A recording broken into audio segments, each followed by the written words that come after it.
up guys, it's Stanley27 here, bringing you some Battlefield 3 today, and this is episode 8 of Never Used This Before, the series where we go back through my battle log list and use some of the guns that I've never used before while playing Battlefield 3. And this week we're going to be looking at the L86A2, which is a support class exclusive weapon. It came with the close quarters expansion pack, and in order to unlock it, as with every single gun that comes with an expansion pack, you have to complete an assignment. In this case, you had to complete the assignment called No Shortage, which was to get 20 squad resupplies and 20 kills with the light machine gun, which is pretty simple. That's not hard there at all. However, having said that, I did only unlock this gun about 2 weeks ago, seeing as I never play support. It's not a class I enjoy. The guns don't feel particularly good. I like to be running around a little bit faster, so obviously the big LMGs aren't there for me. And I thought, well, seeing as I really can't bother to unlock the L85A2, which is for the assault class, because I don't really want to play squad deathmatch, I thought I'd try and unlock this one, see what it's like, and it would give me a new gun to use for this series. So, jumping straight into the stats, it does pretty much follow the same pattern as most of the guns in the support class. Its maximum damage is 25 up close, which is up to 8 meters, which then drops off to a minimum damage of 18.4 at 50 meters. So pretty standard along with everything else, pretty standard to the assault class as well, so there's nothing really to compare there.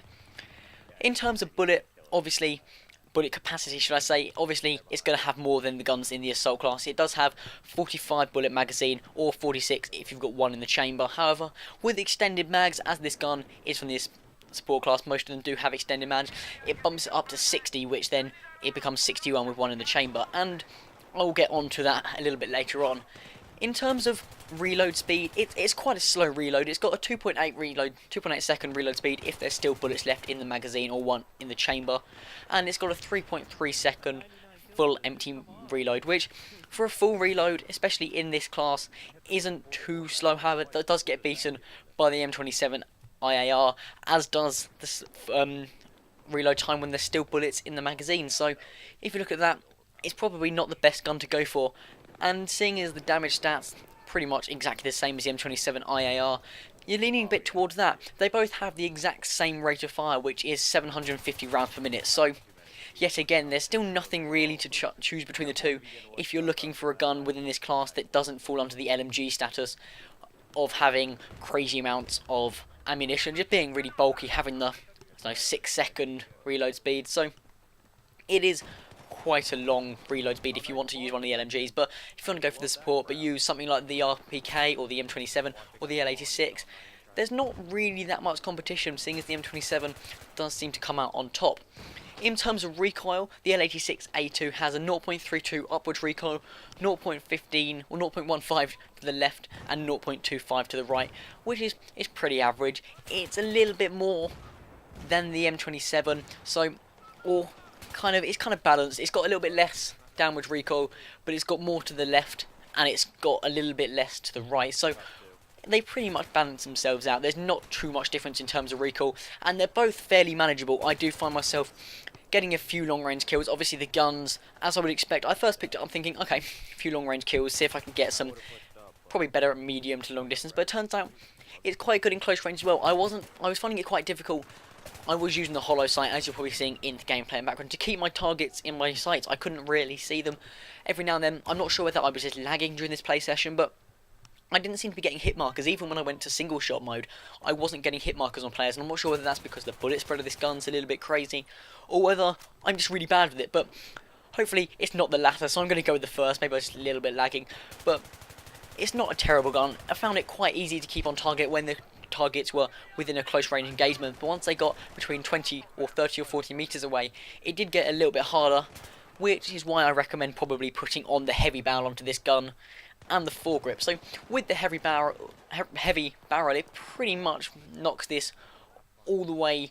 The knockoff pretty much drops at 64 meters. So instead of losing, or the drop off minimum damage starting at 50 meters, it goes off to 64, or 65, which is pretty significant. It does help you with those long range engagements really rather well. I'd also suggest putting a foregrip on this gun, because it does decrease the recoil quite dramatically, and it just gives you that edge to be able to control it and just be able to keep your crosshairs or your sight on your player. As I said, I did have a little bit of difficulty doing that.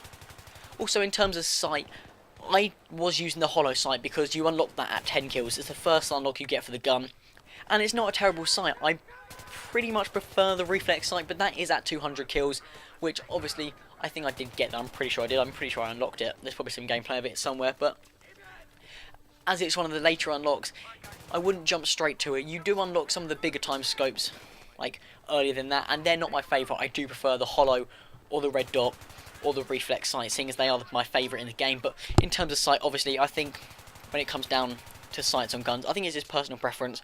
Obviously, some, depending on your engagements, if you're going for a sniper and you want to just sit back in the base, I wouldn't go for like a Cobra sight. That's not going to help you much. But down to the L86, it's pretty much personal preference. So obviously, as I said, I'd recommend running the heavy barrel and running a foregrip, and obviously a sight of your choice. As I said earlier, this gun does actually come with extended mags, and which bumps it up to 60 rounds or 61 with one in the chamber, and I don't personally think it needs it. It adds, what, like 15 bullets, 14, 13 bullets, and it doesn't really need that.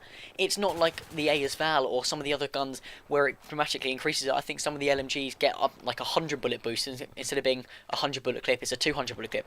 And I would say that's pretty useful. That's going to let you be able to spray a little bit longer, but I don't think that this gun itself needs extended mag as much as something like the MP7 or the AS-Val would, as one of the PDWs.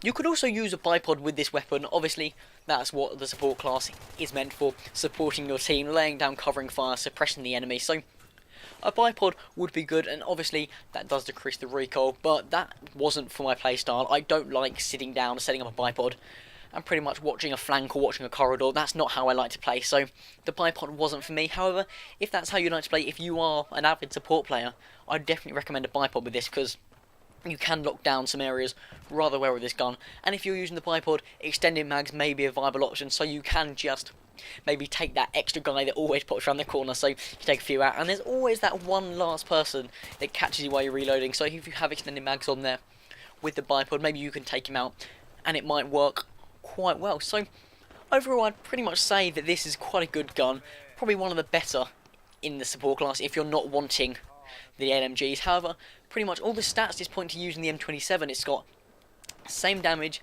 same recoil, but a quicker reload time, and it's pretty much just what you unlock and what unlocks you have for this, and it has the same RPM as I said earlier. So pretty much I'd recommend going for the M27IA after the L86. However, the L86 is a British gun, so obviously going to use that, being patriotic and all. So pretty much this has been episode 8 of Never Used This Before. Hope you guys enjoyed, hope you found it useful, and I will see you in the next video.